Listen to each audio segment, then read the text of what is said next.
Olá, turma! Tudo bem? Seja bem-vindo ao Podcast Brasília. Nós estamos começando com mais uma novidade para você. Podcast Brasília iniciando hoje. Olha, não se esqueça de compartilhar esse vídeo, compartilhe o nosso podcast, dê o seu joinha, compartilhe o nosso canal. E lembrando que este podcast é um oferecimento do Grupo BR Brasil de Comunicação, Rádio BR Brasil, Rádio Mais Brasília e do seu idealizador, Rogério Lacerda. Hoje nós estamos aqui trazendo um convidado mais do que especial. Pessoal, o nosso convidado hoje é do mundo da bola, é um ex-jogador. E você sabe quem é? Túlio Lustosa Seixas Pinheiro, mais conhecido como Túlio Guerreiro. Beleza, Túlio? Seja bem-vindo ao nosso podcast Brasília. Obrigado, Marcelo. É um prazer estar aqui, falar de esporte principalmente, né? Que é meu mundo. E eu agradeço desde já aí o convite para a participação. Túlio, esse nome Guerreiro, onde é que surgiu esse Guerreiro? Por quê? Porque você era guerreiro mesmo no campo ou não? Como é que é? Eu iniciei minha carreira, eu sou daqui, natural de Brasília. Eu saí do Guará cedo, fui para Goiânia fazer uma peneira lá no Goiás e subi para o profissional com menos de um ano de clube, eu subi pro profissional. Subi com 17 anos. E meu estilo de jogo é sempre muito viril, é um volante de marcação. E logo no início da carreira, por causa da disposição em campo, a torcida me apelidou de Túlio Guerreiro. E aí eu carrego esse apelido, carreguei a vida inteira como atleta, né? Durante 20 anos eu fui atleta profissional de futebol e desde sempre conhecido como Túlio Guerreiro. Mas você é brasiliense, né? Nasceu aqui em Brasília. E como é que você foi parar lá no Goiás? Então, nascido aqui, jogava em clube social aqui, jogava muito no Minas Brasília, jogava também com os amigos no Guará, sou do Guará, e jogava muito no Terrão ali em Taguatinga também. E fui para fazer uma avaliação. Fui lá com um amigo do Minas, tem até uma história curiosa, que quando a gente jogava futsal no Minas junto e num dia de treino ele falou: Túlio, amanhã cedo eu tô indo para Goiânia fazer teste no Goiás. Eu falei: então vou contigo. Se eu puder, eu já faço junto. Eu sei que ele tinha marcado teste, tá? E o avô dele levou, o avô do Foguinho, o seu Enio. Aí nós chegamos em Goiânia, ele foi apresentado pro treinador e o treinador me viu também e já sabia que eu ia fazer teste também. Mas como o Foguinho foi apresentado antes, o treinador, que era o Matinha, perguntou para ele que posição que ele jogava. Falou que jogava de meio campo e de atacante. E aí olhou para mim: e você, garoto, joga de quê? Porque aqui todo mundo quer ser atacante. E você joga de quê? Zagueiro, que a gente tá precisando, não tem ninguém. Eu falei: eu sou zagueiro. Eu ia falar que era meio campo também, mas era volante. Mas logo depois, 3 meses depois, eu já estava jogando de volante na minha posição, então soube aproveitar a oportunidade que eles estavam precisando de um zagueiro, acabei fazendo avaliação de zagueiro. Isso foi em 93 e eu tive a felicidade de jogar por 10 anos no Goiás. Final de 2002 eu saí do Goiás e fui para o Botafogo. Você estava com quantos anos? Cheguei com 16 anos no Goiás. Não participou ali daquela início de pessoal da base ali, como adolescente? Joguei no juvenil, participei do juvenil e já no final do ano, do mesmo ano que eu cheguei, eu fui promovido profissional com 17 anos de idade. Então, tive 2 grandes notícias em dezembro de 93. Uma que era mais uma satisfação para os pais, que eu tinha ido para Goiânia com a obrigação de continuar estudando. Então, eu tive a felicidade de passar no vestibular na Universidade Federal de Goiás. E a segunda notícia mais maravilhosa ainda para mim, que era essa promoção para o profissional do Goiás, que eu marco como início realmente da minha carreira. Quando você se torna um profissional, é o início da realização de um sonho. Como é que é esse sentimento, né? Um atleta, um jogador de futebol ali na base, iniciar com o seu primeiro contrato profissional, né? Porque assim, todo jogador de futebol quando inicia, né, vou ajudar minha mãe, meu pai, minha família, meus irmãos, sonha até mesmo ganhar muito bem como outros jogadores de futebol aí. Como é que foi teu sentimento ali de assinar teu primeiro contrato profissional? Então, minha realidade é diferente até da realidade de, sei lá, 95% dos jogadores de futebol. Eu tenho uma família bem estruturada, meus pais funcionários públicos, federais, então eles tinham o ganha-pão deles ali estava garantido pro resto da vida e dos filhos também. Não, a gente nunca viveu no luxo, mas sempre em uma condição boa de classe média, né, que não é, infelizmente, não é a realidade de 95 ou mais por cento aí dos jogadores de futebol. E então eu nunca tive essa preocupação ou essa responsabilidade de ter que ajudar minha família financeiramente. Pelo contrário, a preocupação dos meus pais era comigo, porque eles sabe bem a realidade de um jogador de futebol, que hoje 98% dos jogadores de futebol não recebem bem. Pelo contrário, recebem muito mal, recebem menos de R$ 2.000 por mês e mesmo assim não tem essa renda o ano inteiro. Eu sou presidente do Sobradinho Esporte Clube e hoje eu sei a realidade que é. Nós não temos um calendário anual, então nossos atletas recebem durante 6 meses, no máximo. O restante a gente não tem como garantir o emprego desses atletas, porque não tem calendário no futebol brasileiro para que a gente continue ali com o time, né, com um plantel de atletas. Então, a responsabilidade minha não era com os meus pais, era comigo mesmo. Eu ter que ter obrigação de sobreviver através do esporte, de ganhar minha subsistência, de fazer uma carreira, de consolidar uma carreira como atleta, para eu poder viver disso. E graças a Deus eu joguei durante 20 anos, tive a oportunidade de jogar em grandes clubes do futebol brasileiro. Iniciei no Goiás, depois fui para o Botafogo. Depois do Botafogo, nesse intervalo tive uma passagem na Arábia Saudita e no Japão. Depois voltei para o Botafogo, fui para o Corinthians, Grêmio, Figueirense e encerrei finalmente minha carreira aqui no Sobradinho. Então, como você pôde ver, eu tive passagens só em times de Série A do Campeonato Brasileiro e para mim isso é motivo de orgulho, mas sei que não é a realidade dos atletas hoje do Brasil, né? A maioria tem que abandonar os estudos muito cedo e a carreira de atleta às vezes não prospera e ele tem que voltar para a realidade de trabalho comum de qualquer brasileiro e aí correr atrás do tempo perdido nos estudos também. Você chegou a concluir o estudo inicial ali? Não, primeiramente quando eu passei na Federal lá em Goiás, não tive como conciliar com a carreira profissional, então acabei sendo até jubilado da faculdade, fiz 1 ano e meio o curso de Educação Física na Federal, mas depois, posteriormente, quando estava encerrando minha carreira, eu pude fazer uma faculdade à distância. Quando você saiu do Goiás, você já foi direto para o Botafogo ou passou por um clube antes do Goiás, antes do Botafogo? Durante esse período de 10 anos no Goiás, eu tive 2 empréstimos para o Al Hilal da Arábia Saudita. Depois fui em definitivo para o Botafogo. Lá no Goiás, você jogava ali no Serra Dourada, né, o estádio cheio ali, né, com aquela torcida do Goiás. Mas aí você pensou, vindo já desses outros 2 times que você antecedeu sua ida pro Botafogo, bom, agora eu vou jogar no Maracanã. Maracanã cheio, lotado, torcida imensa do Botafogo, né, as torcidas adversárias, ali, principalmente a do Vasco, Flamengo. Como é que era teu sentimento assim de jogar no Maracanã, onde ali foi um palco de grandes alegrias para o futebol brasileiro? Minha ida para o Botafogo foi depois de muitos anos no Goiás, como eu disse, e com passagem pelo Al Hilal da Arábia, que também é um time, é o maior time da Arábia Saudita, a maior torcida da Arábia Saudita, é um time gigantesco lá, que inclusive estava no Mundial Interclubes agora, é o time que o Michael está jogando hoje. Isso. Então é um time de muita torcida, mas a sensação de, não menosprezando nenhum dos dois, pelo contrário, sou muito grato ao Goiás e acho um clube fantástico, com a estrutura fantástica, uma torcida maravilhosa, mas no momento que eu cheguei no Botafogo, foi uma coisa para mim assim épica, porque Primeiro, eu me apresentei no Botafogo, o time estava fazendo pré-temporada na Granja Comari, que é a casa da seleção brasileira. Então eu cheguei, já fiquei impactado com aquilo.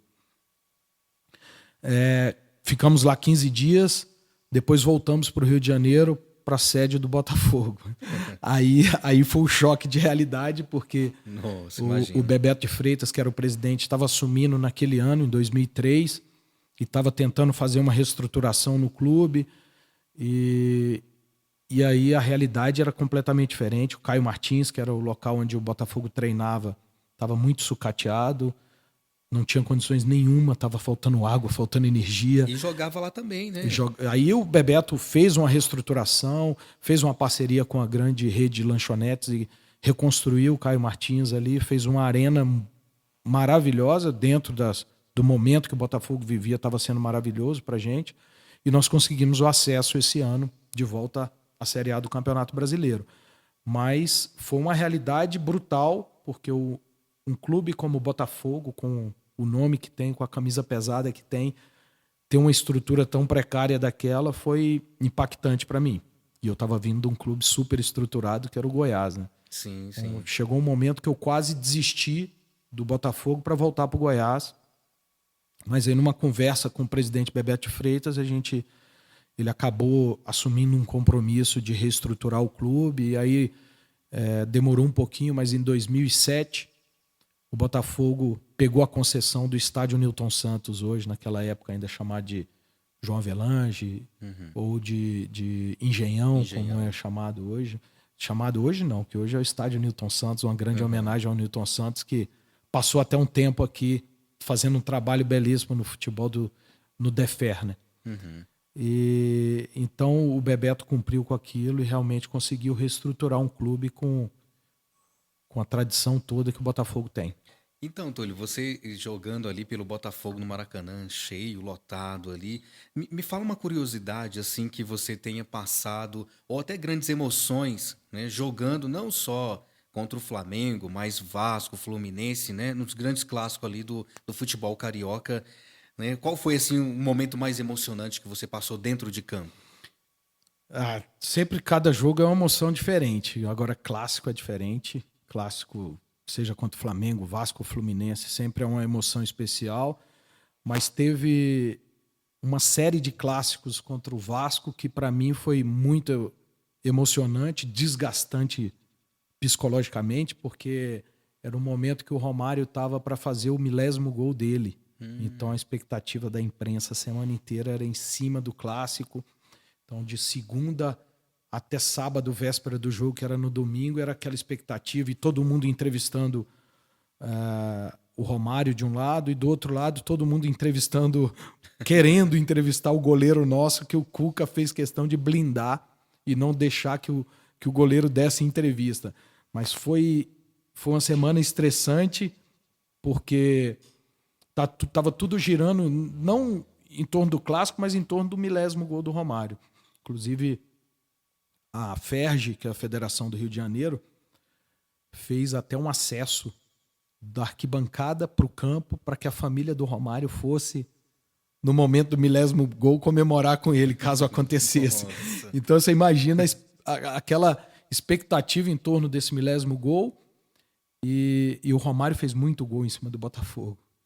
Imagina. Mas a gente conseguiu que não fosse em cima do Botafogo essa comemoração do 1000º gol. E, para minha emoção, eu tive a oportunidade de fazer o segundo gol da vitória nossa. Nós ganhamos por 2-0 e eu fiz o segundo gol. Então foi um jogo especial para mim, que marcou muito para mim também.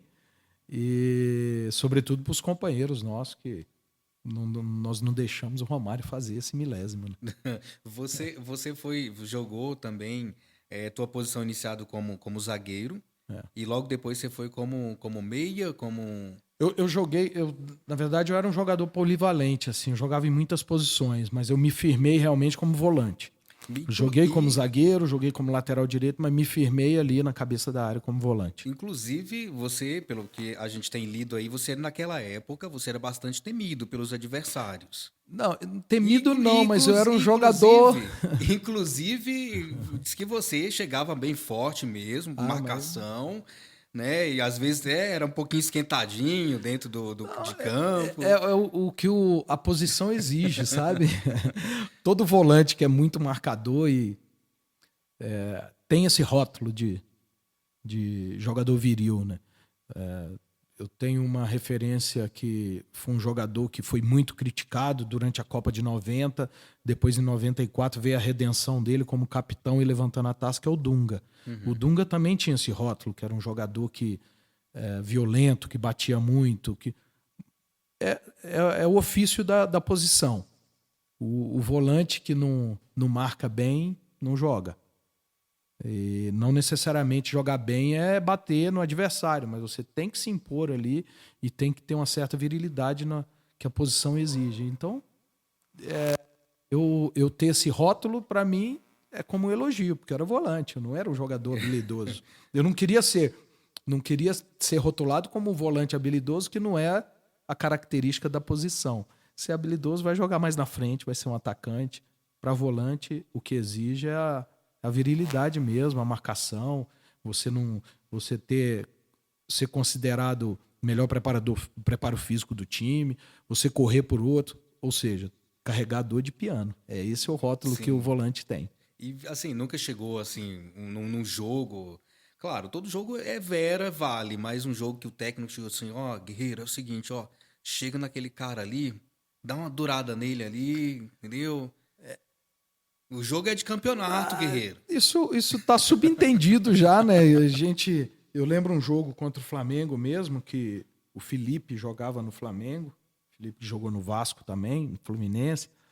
O Felipe era um jogador muito habilidoso, então o treinador era o Levir Coupe, e o Levir pediu isso para mim nesse jogo. A gente jogava com 2 volantes, era eu e o Fernando. O Fernando jogou no Palmeiras também, jogou no Botafogo. E o Levi falou: Ó, Tulio, você vai começar marcando o Felipe e vai marcar para onde ele for, você vai. Só que na primeira bola, eu fui com tanta força no Felipe que o juiz já me deu cartão amarelo. Nossa. E aí, na hora, veio a ordem lá do banco, do Levi Coupe, falou: Tulio, troca com o Fernando. Fernando que vai marcar ele agora. Então, tem dessas coisas. Infelizmente, naquele momento, eu cheguei muito forte, tomei um cartão amarelo com 5 minutos de jogo e já teve que mudar a estratégia da marcação em cima do Felipe. Mas foi bem executada também. Acabou que acho que o jogo foi 2-2. A maioria dos jogos contra o Flamengo, na minha época, foi tudo empate também. Quantos gols tu fez, né, pelo Botafogo? Pelo Botafogo, eu fiz 23 gols. 23 gols. Na minha carreira, eu fiz 52 gols. Você foi campeão pela Taça Rio, Taça Guanabara? Chegou a algum conquista de algum Bicampeão da campeonato? Taça Rio. E Campeonato Carioca em si? Não. Não. Eu não. Pelo Corinthians, você foi campeão? Pelo Corinthians, fui campeão paulista, invicto, que não acontecia, acho que há 30 anos lá no Campeonato Paulista, que não tinha um campeão invicto. Nós fomos campeões invicto. E fui campeão da Copa do Brasil também. No Corinthians você jogou com o Ronaldo Fenômeno, né? Foi, em 2009 nós jogamos juntos lá. Hoje, você olhando esses caras assim do mundo da bola, mas claro, você também é, porque jogou naquela época com esses caras grandes aí. E a gente fala assim: ah, poxa, e o Túlio? O Túlio é muito conhecido pelo Botafogo, mas conhecido também no Corinthians, no Goiás. Se você pegar, a gente pegar a tua história, ver o que você fez, inclusive depois que você encerrou a carreira, você voltou ao Botafogo, né? Depois de 12 anos, mas aí Sim. já como dirigente, né? Quando eu parei de jogar, estava parando de jogar, como eu falei, fiz uma faculdade à distância e fiz outros cursos relacionados à gestão do esporte também. Fiz um curso na FGV relacionado à gestão esportiva, marketing e direito esportivo.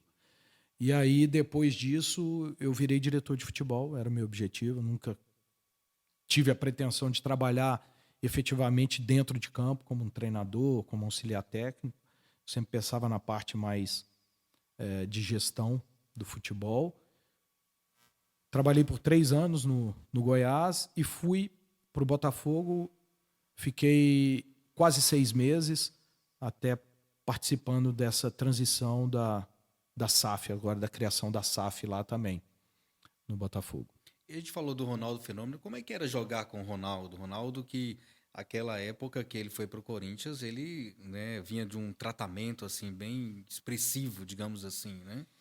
O Ronaldo não é chamado de fenômeno à toa. Ronaldo, ele teve uma carreira fantástica, em que teve várias lesões também muito sérias no joelho. O Ronaldo tem 5 cirurgias no corpo, então para ele continuar jogando ali no Corinthians, depois dos 30 anos de idade, em alto nível como ele estava, só sendo fenômeno mesmo. E mesmo acima do peso, ele era um jogador que fazia diferença ainda com a qualidade que tinha, com a força física que tinha e com a inteligência também, porque o Ronaldo é um cara muito inteligente, tanto dentro quanto fora de campo. E ele, na estreia, fez aquele golaço lá, né? Teve o alambrado, veio, desceu. Ele fez um gol que não é característica dele. Poucos gols de cabeça na carreira, mas um deles num momento marcante, que foi a estreia dele pelo Corinthians diante do Palmeiras, que é o maior rival do Corinthians. Um jogo em Presidente Prudente, eu estava naquele jogo também. E ele foi comemorar no alambrado.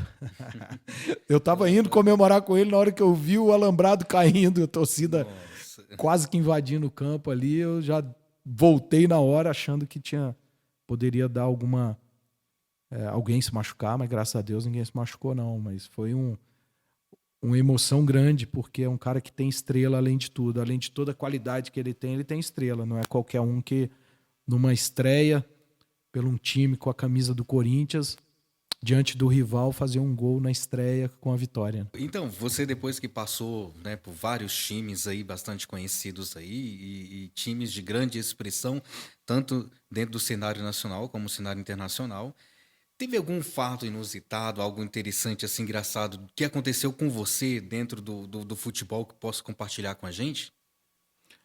Então, tem algumas histórias engraçadas, inusitadas também. No Corinthians aconteceram algumas também, pós-jogo. A gente no quarto, depois do jogo, conversando. Até nesse jogo que o Ronaldo fez o gol contra o Palmeiras, depois nós fomos para o quarto e foi a primeira vez que um jogador ousou tocar naquele assunto do Ronaldo com aquele travesti que teve, aquele problema no Rio. Então, que situação. Aquilo ali, e foi o Douglas que falou isso. O Ronaldo soltou uma brincadeirinha com o Douglas e o Douglas em seguida rebateu com essa. E ficou aquele silêncio no quarto, né? Por causa dessa pergunta. Mas depois o próprio Ronaldo fez questão de rir e contar a versão dele. Mas tem outra engraçada também, que foi um jogo do Botafogo contra o Náutico em Recife. E num jogo que nós perdemos lá nos aflitos para o Náutico, e o Cuca muito chateado com a derrota, depois a gente saindo do estádio em direção ao hotel, e todo mundo sabe que Recife não é uma cidade tão tranquila assim, na madrugada tem algumas partes ali que são barra pesada, né? E aí a gente indo embora, o Cuca deu um grito no ônibus, aquele ônibus silencioso, depois de uma derrota, aquele clima de velório. Aí ele manda o motorista parar. Então todo mundo já ficou olhando para o Cuca para saber o que ele ia fazer. O Cuca pediu para abrir a porta, desceu, e ele estava ainda vestido, ele nem banho tomou depois do jogo. Ficou vestido ali com a roupa de treinador, e ele ia de chuteira pro campo também, uma chuteira society, mas ia com ela pro campo. E ele desceu do ônibus e falou pro motorista: pode ir embora, eu vou a pé. 8 quilômetros até o hotel. Então a gente chegou no hotel, jantou, cada um foi pro seu quarto. E eu lá no meu quarto, tranquilo, né? Depois de jogo, sem conseguir dormir. Daqui a pouco eu escuto um barulhinho assim, como se tivesse alguém andando de chuteira dentro do hotel. Aí eu abri minha porta e quem estava chegando era o Cuca. Nossa. Depois de, sei lá, 1 hora depois que nós chegamos no hotel, tá ele chegando lá. E mais calma. Ele falou: não, agora eu tô mais calmo. Extravasei. Depois de uma certa caminhada, né? Então o Cuca é um personagem assim, interessantíssimo do futebol, porque ele é um treinador, foi um grande atleta e um treinador muito competente. Conseguiu depois disso muitos títulos aí por vários clubes, né? E é um cara que eu respeito muito, mas esse fato, esse foi marcante para mim, porque ele era muito temperamental, e essa é a cara do Cuca. Sempre quando a gente perdia um jogo ou ganhava um jogo, era aquele extremo. Quando perdia era muito para baixo, e quando ganhava era muito eufórico também. Ou seja, pulsava muito, né? E uma curiosidade, quando se perde um jogo lá, os atletas lá, os jogadores, vai pro vestiário, como é que é? Aquele velório mesmo ou cada um chega lá chutando lá a lixeira, desculpa, chutando a lixeira do vestiário? Como é que é? Cada história, cada derrota ou cada vitória tem uma história diferente. Tem jogos que realmente revoltam a gente e tem outros que a gente não tem nem reação. Fica para baixo total, bate um desânimo que se não tiver alguém para trabalhar essa cabeça do atleta, por isso que hoje a parte da psicologia do esporte é muito atuante, né, em qualquer clube profissional, porque o atleta ele não pode deixar se abater pelo último resultado e também não pode ficar muito eufórico pelo último resultado se for bem sucedido.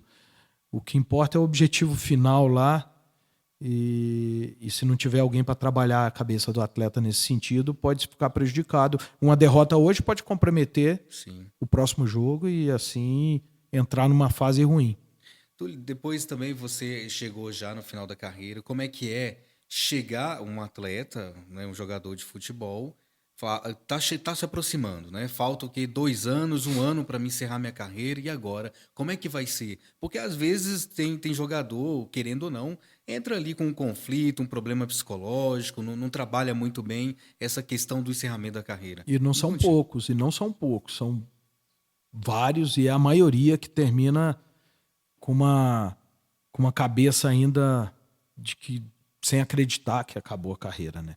Porque eu encerrei minha carreira com 37 anos de idade. A maioria dos atletas encerra com menos idade que isso.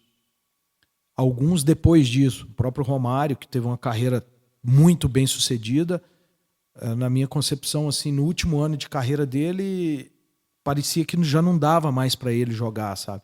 Teve até parte da carreira dele que ele estava como treinador e atleta no Vasco. No Vasco. Então, cada um sabe o que faz da sua carreira, e o Romário foi muito bem sucedido. Eu, no lugar dele, não faria isso, eu terminaria antes.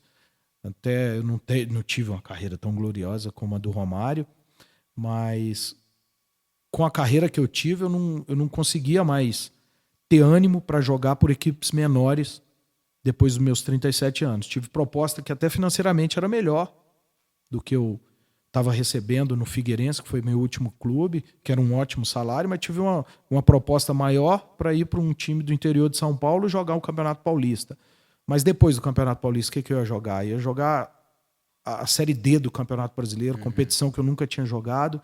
Eu preferi encerrar do que talvez enganar Assim o mesmo, próximo né? time. Ou até o próximo time É. também, não ter aquele comprometimento que eu tive jogando uma Série A de Campeonato Brasileiro, tendo cobertura de televisão todo jogo. Eu sabia que na Série D eu não ia ter isso. Então, eu acho que encerrei na hora certa. Tentei me preparar para uma pós-carreira de atleta dentro do futebol. Consegui ser gestor, ser executivo de futebol de clubes importantes como Goiás, como Botafogo, ter participado de um processo também dentro do Tombense, que foi onde eu tive uma grande oportunidade lá no Tombense de Minas, que é um clube hoje que é de Série B de Campeonato Brasileiro e é uma referência ali na região pela estrutura que tem. Então tive oportunidade de participar disso também, onde eu aprendi muito. Você, depois que encerrou a carreira, você se tornou dirigente de futebol. Hoje atua como um dirigente, mas como presidente do Sobradinho, né? E você, olhando hoje para o nosso cenário aqui de Brasília, Distrito Federal, o futebol, hoje, como é que tá o futebol daqui? Infelizmente não está bem das pernas. A gente não tem nenhum representante nem na Série A, nem na B, nem na C de Campeonato Brasileiro. Hoje, os dois representantes em Campeonato Brasileiro da Série D são os últimos campeão e vice do DF, respectivamente Brasiliense e Ceilândia. Então, a gente fica triste em ver a realidade nossa assim, mas ao mesmo tempo nos serve de motivação para tentar mudar essa realidade, fazendo um trabalho de base. Então, hoje eu, como presidente de Sobradinho, e não tendo dinheiro em caixa para fazer grandes times de profissional, o que a gente tem que fazer é tentar investir na prata da casa, nos meninos, tentar dar uma formação boa para um atleta, para um futuro atleta profissional, desde os 15 anos ali, do sub-15 até o sub-20, tentar formar atleta. Inclusive, você tem o Instituto, né, lá, o Centro de Formação de Atletas, né, Túlio Guerreiro, que inclusive tem uma sede aqui em Vicente Pires, né? Aqui do Distrito Federal é no Vicente Pires. Como que funciona o Instituto? Quando você parou de jogar futebol, falou, não, agora eu vou investir na formação de atletas. Aquilo que talvez você não teve, você passa agora a dar para esses adolescentes, essas crianças que ingressam no centro de formação. Além de ser um trabalho de formação de atletas, como o próprio nome diz, é um trabalho social também. A gente leva, às vezes, crianças que não têm condições de pagar uma mensalidade numa escolinha, mas que a gente oferece essa bolsa de estudo ali para que ele, não digo se tornar um atleta profissional, mas ter uma formação de caráter dentro do esporte, isso é importante também. E a gente procura fazer isso ali. Hoje nós estamos já completando o 8º ano lá e eu posso dizer com orgulho que tem alguns homens hoje que chegaram ali com 14 anos, que hoje já estão formados, né? E a gente tem orgulho de dizer isso, que talvez se não fosse o CFA Túlio Guerreiro aqui na Vicente Pires, talvez essa criança ou esse adulto de hoje não estaria com a formação que está. Então a gente tem muito orgulho de dizer isso. Tem outros atletas, outros alunos nossos que se tornaram atletas realmente, que estão em times profissionais hoje do Brasil. Tem 3 atletas no Vasco, tem no Goiás 3 atletas, tem 2 no Atlético Goianiense, tem 2 no Vila Nova, tem um no Grêmio, um goleiro que está no Grêmio, que estão ainda na categoria de base, mas tem um futuro já bem traçado aí. Mas volto a repetir, o principal objetivo nosso com o CFA Túlio Guerreiro não é formar o atleta, e sim formar um cidadão, preparar uma criança para que seja um adulto aí com visão de outras coisas, outras oportunidades que a vida pode oferecer para ele. E quais são as exigências, digamos assim, por exemplo, tem pais que estão nos ouvindo, nos assistindo agora. Poxa, eu quero conhecer o Instituto, né, do Túlio Guerreiro, mas para esse pai colocar o seu filho lá, sua criança lá, quais são as exigências que a criança precisa ter? A gente está na Rua 8 aqui da Vicente Pires. A gente funciona como escolinha também, que para aqueles que têm condições, para os pais que têm condições, tem uma mensalidade, porém 30% a gente oferece bolsa atleta para algumas crianças. Não necessariamente aquele que a gente vislumbra se tornar um atleta profissional, mas aquele que realmente precisa da nossa ajuda. E tem surgido muitos atletas ali, às vezes a gente até passa desse número de 30%, e com um orgulho, porque a gente sabe que está fazendo bem ali para a comunidade em geral. Eu acredito muito no esporte como um meio de transformação social, tanto através do futebol, como é o nosso caso, a gente já está ampliando ali para futevôlei, para vôlei, para beach tênis, a gente tem todas essas escolinhas lá.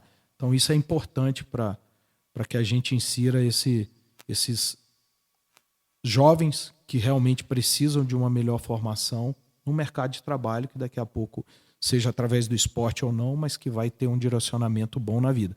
Exigência que a gente faz, tanto de mensalista como de bolsista, é que esteja matriculado na escola, com boas notas também, porque essa é a contrapartida que o próprio aluno tem que dar para o pai dele, que está fazendo um esforço enorme de levá-lo lá para que ele tenha uma atividade física também. Túlio, já chegou um pai, né, lá e falar assim, Túlio, ó, meu filho está aqui, forma meu filho, quero ver meu filho amanhã lá no Botafogo ou no time grande.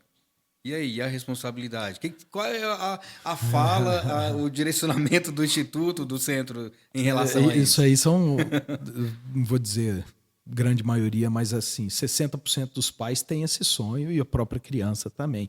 Mas tem pais que o sonho do pai é maior do que o da própria criança. Sim, sim. Então, eu sempre joguei muito aberto, que a realidade de um atleta de futebol não é tão simples assim. Além da concorrência ser maior do que um curso de medicina, por exemplo, existe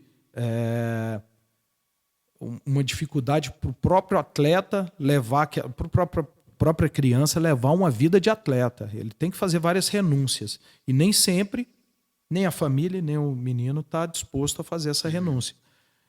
Eu digo que hoje o melhor caminho é através do estudo. Não tem jeito. O estudo é garantia, ninguém vai te tomar isso nunca. O esporte tem várias variantes que podem te tirar. A própria lesão, né? Você pode ser um atleta exemplar, um atleta acima do nível dos outros, mas tem aquele fator azar ali que pode te tirar uma carreira próspera. Então você continua jogando o seu futebol, mas a obrigação primeiramente é o estudo. Eu falo isso sempre para os pais. Alguns pais que sonham no atleta jogar num grande clube do futebol brasileiro, eu já convenci pais desses próprios atletas a talvez tentar uma carreira fora do Brasil, estudando e jogando. Então eu tenho um grande amigo que foi atleta também do Goiás junto comigo, que hoje ele é professor de uma universidade, é treinador de futebol de uma universidade. E através dele eu consigo levar alguns atletas para os Estados Unidos para que ele insira esse atleta lá no time de futebol e dê o estudo de uma grande universidade dos Estados Unidos. E com bolsa de estudos. Aí depende da qualidade, depende do inglês do garoto, que aí ele consegue cada vez mais uma bolsa mais alta. Então, talvez esse seja uma... Eu tenho 2 filhos hoje, eu tenho um casal, e se meus filhos fossem praticantes de uma atividade esportiva como futebol, meu filho não gosta de futebol, ele pratica outros esportes, mas se ele praticasse futebol, eu gostaria que ele tivesse esse rumo, esse direcionamento na carreira. Isso eu tenho conversado com alguns pais e eles compram essa ideia, principalmente os pais que têm um pouquinho mais de condição financeira, e levam esse atleta para os Estados Unidos. Hoje nós temos 3 atletas lá, um já formado. Tem 2 cursos superiores aí nas costas. Bacana. E hoje o sonho dele não é mais ser um jogador de futebol. Tá inserido no mercado e voltar para o Brasil com um diploma significativo e importante. Olha, interessante, porque é a vocação, né? A gente sabe que é profissão, mas também é vocação, aquilo que a pessoa, o atleta assim, em si, a pessoa em si almeja fazer para a vida dela, né? Porque o futebol, ele sabe que é momentâneo, ele tem um tempo ali para poder praticar. Agora, a profissão, ele pode praticar a vida inteira, digamos assim, né? Até determinado tempo. Né? Exatamente. Túlio, você, depois de se aventurar aí no mundo do futebol, né, agora com centro de formação, né, a atuação social, agora você vai tomar né, já tomou uma decisão na vida, que é partir agora para o novo rumo, né? Você vem como pré-candidato a deputado federal pelo MDB. Como é que é essa história? O que te impulsionou a tomar essa decisão, já que você é de Brasília e olhando para o nosso cenário em Brasília? Bom, Marcelo, o fator determinante para eu tomar essa decisão foi justamente o esporte que me levou para isso. Alguns amigos foram incentivadores disso, eles que vieram me convencer dessa ideia, e eu sou de Brasília, eu passei muito tempo fora de Brasília, vindo só final de ano para cá, e eu ter essa oportunidade de transmitir aquilo que eu aprendi através do esporte e aquilo que o esporte pode proporcionar para a sociedade, eu acho que o meio da política é ideal para isso. Então, acredito muito no esporte, no futebol principalmente, como um meio de transformação social, transformação econômica da nossa cidade, da nossa população. Já vi várias coisas acontecerem, vários atletas transformarem a condição social da sua família e dos amigos próximos. Então, eu acho que eu posso ajudar nesse aspecto, ajudar a transformar o esporte de Brasília numa potência, não só o esporte de elite, não só o esporte de alta performance, mas a gente tem os esportes de final de semana, os esportes de bairro. Isso tudo a gente tem que ajudar, porque quando você usa o esporte como essa ferramenta, você tira a criança da marginalidade, então você está ajudando na segurança pública do Distrito Federal e do Brasil. você ajuda na educação, porque o esporte leva a criança para a escola. Como eu falei, minha escolinha, eu não admito que tenham alguma criança ali que não esteja matriculada no esporte com frequência escolar. A gente cobra tudo isso, até nota a gente cobra também. Eu sei que isso é mais uma tarefa do pai, mas a gente tem esse poder sobre a criança ali, sendo um professor, sendo um treinador dela. Então a gente usa isso. Às vezes tira a criança de um campeonato importante porque ela teve uma nota ruim. Às vezes nem o pai entende, nem o pai quer, mas a gente sabe que está promovendo bem com aquilo ali, tá fazendo bem para aquela criança. Então eu sempre vou acreditar nisso, do esporte como sendo essa ferramenta e uma das ferramentas mais fortes que a gente pode ter. Ao seu exemplo, nós tivemos aí o Romário, né, na política, a Leila do vôlei, tivemos o Pelé, né? Você agora vem como pré-candidato a deputado, né, federal. Lá na Câmara, o que vai ser? Quem vai ser o Túlio? Vai ser o Túlio ou o Túlio Guerreiro, como a gente conhece? O Túlio Guerreiro, sempre. Como eu disse, essa ferramenta é muito poderosa. A gente tem que aliar as coisas. O meu maior sonho é ver um dia um esporte, tanto universitário como a nível básico também, desde do ensino médio, ali, como uma inclusão realmente. Se a gente cria uma liga forte, como existe as ligas nos Estados Unidos, que é uma referência para mim, uma liga universitária, uma liga de high school, que é lá aqui no ensino médio, sendo forte, você pode aliar. Hoje, a criança que quer se tornar um atleta necessariamente tem que ir para um clube de elite, abandonar os estudos, entre aspas, não abandona, mas na realidade abandona. Eu fui diretor de futebol de clubes grandes aí durante 5 anos da minha vida. E eu sei como é a realidade de um atleta. Ele é cobrado 24 horas por dia pelo desempenho esportivo dele. Então, nem aí para o desempenho escolar.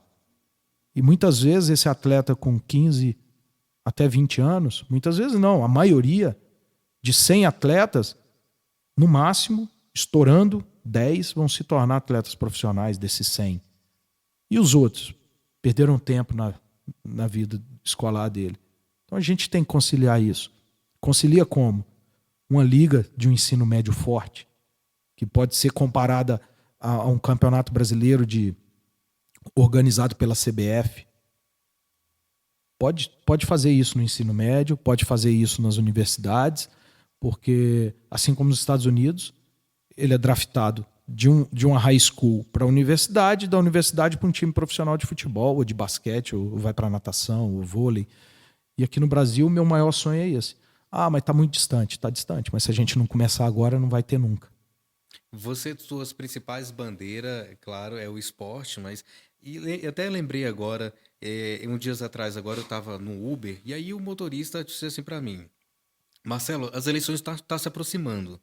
A gente vinha conversando sobre política e ele falou: olha, eu cansei dos políticos porque eles já vêm com o discurso pronto, educação, saúde e segurança. Então a gente não vê falar de outras coisas, tipo assim, por exemplo, o esporte, né? Alguém que venha, levanta a bandeira do esporte ou algo mais, ou só bate na tecla saúde, segurança, né? Educação. Mas claro que isso engloba tudo. Por exemplo, em Brasília nós temos as RAs, regiões administrativas. Você, como eu não sei, é representante lá do Guará, né? Uhum. Você, como representante do Guará, eu acredito que se cada região administrativa, né, colocasse ali o seu representante, claro que são poucas vagas para o número de RAs que a gente tem. Né? São 20, não sei quantas são. Hoje 20, tem mais de 30. Mais de 30, pois é. Então, por exemplo, se o Guará colocasse lá o Túlio, poxa, o Túlio Guerreiro vai olhar para nossa comunidade, para o Guará. Não faz uma diferença? Faz. Principalmente na Câmara Legislativa do DF, né? Como eu sou candidato a federal, é diferente, mas assim, eu tenho que olhar para a minha realidade. Para um todo, claro. Né? Para um todo, mas para a minha realidade, a realidade que eu vivi foi a do Guará e foi a do Distrito Federal. Aqui toda criança que quer se tornar um atleta tem muitas dificuldades. Não só no futebol, não. Seja na natação, no basquete, no vôlei. Tem muita dificuldade. Eu como presidente de Sobradinho, tem um trabalho social de atletismo também que é feito lá no estádio Cláudio Coutinho, no Agostinho Lima, Cláudio Coutinho ali do Defé, que até acabou, mas lá no Agostinho Lima, que é um trabalho de atletismo que saiu vários talentos dali, como o Caio Bonfim, que é um... ele faz marcha atlética, né? E é atleta olímpico, e ele ganha uma bolsa atleta do governo federal, que procura fazer um esforço por isso, mas ainda é insuficiente. A gente tem que ampliar isso aí. O Caio hoje deve ganhar uma bolsa atleta de R$ 1.500 e R$ 1.500 ele compra um par de tênis que dura um mês. E o restante? E alimentação, suplementação que ele precisa ter, a vida que um atleta precisa ter. Então é um guerreiro que luta pelo esporte, pela causa realmente, e vem nessa luta há muito tempo, dando murro em ponta de faca para transformar um sonho que é dele numa realidade para a sociedade em geral. Assim como o futebol. Quem quer ser jogador de futebol hoje em Brasília, primeira ideia que passa pela cabeça é sair de Brasília. Então nós temos que transformar isso também. O DF tem condições, tem vários. Isso aqui é um celeiro de atletas. Você falou, no início da nossa conversa, em Brasília, a maior dificuldade que os clubes passam também é financeiramente.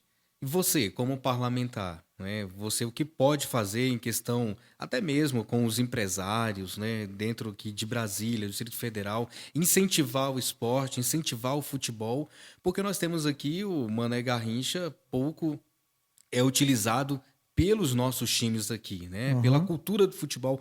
E eu te faço até mais uma pergunta, o que é preciso fazer para que o futebol hoje, aqui em Brasília, se torne uma capital do futebol, digamos assim?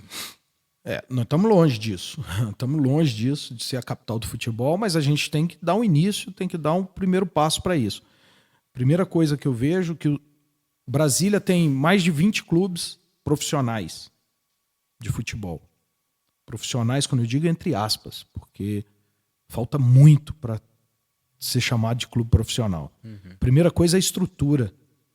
Nenhum não. Tem 3 clubes em Brasília que tem CT próprio.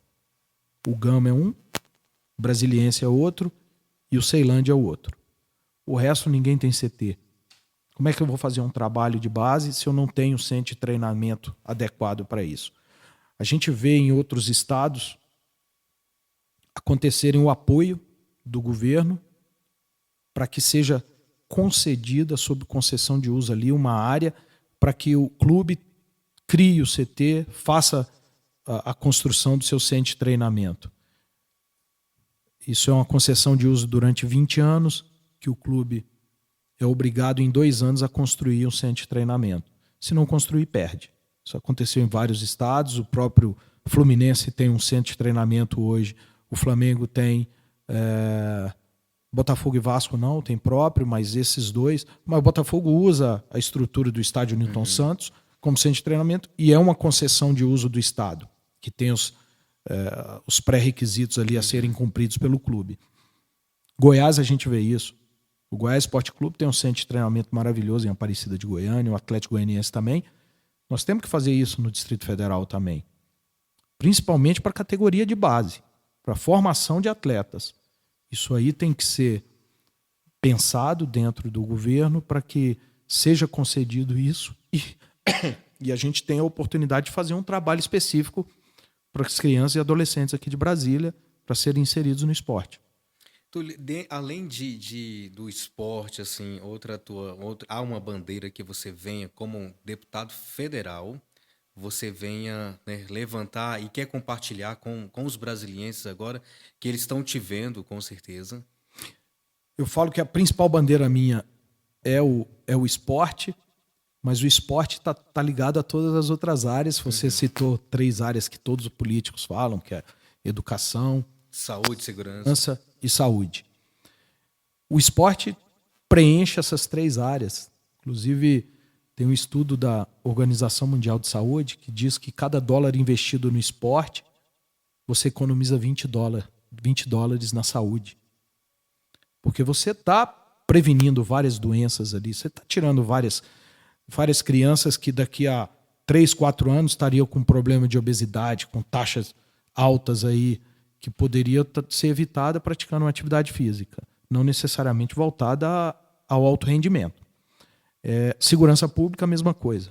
Você tira as crianças da marginalidade, oferecendo uma oportunidade esportiva para essas crianças.